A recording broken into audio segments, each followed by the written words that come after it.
I first got into the endorphin effect in my early 20s when I had a very successful career in publishing, but was turning into a nervous wreck. And I found that instinctively I began to self-manage myself by just sitting quietly.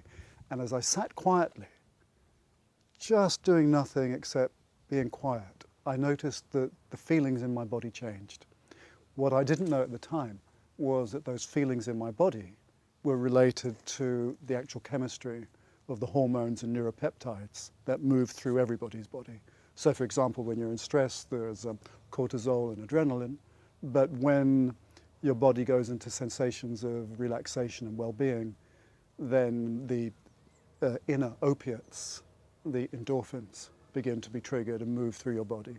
And the endorphins serve several functions. They anesthetize pain, they relax and open up tissue, and they also actually create the sensations of pleasure that you feel in your body. So if somebody were to touch you on your arm and it feels pleasant, then there's a local release of endorphins.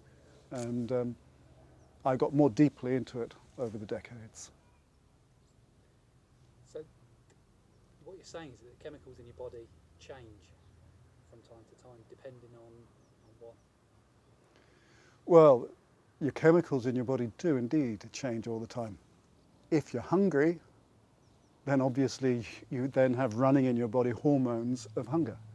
If you actually see the food, the saliva in your mouth is a hormone. If you're lustful, then your body starts to produce testosterone.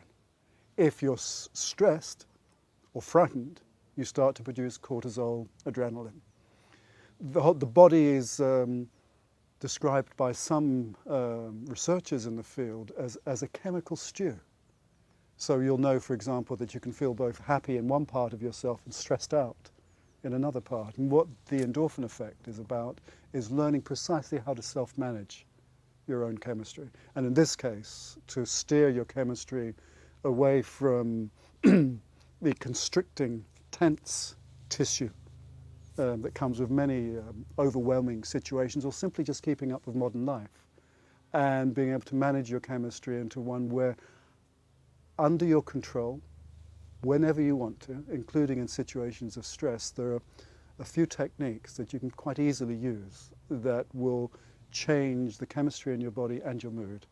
And this supports much better behaviors in all kinds of ways. You become a nicer person to hang out with, you become a better colleague, you can manage crisis more easily, you can adapt to change more easily, you can coach with a more relaxed feel to you. There's all kinds of benefits to it. And at a health level, it opens up tissue, keeps the circulatory system moving, and boosts the immune system.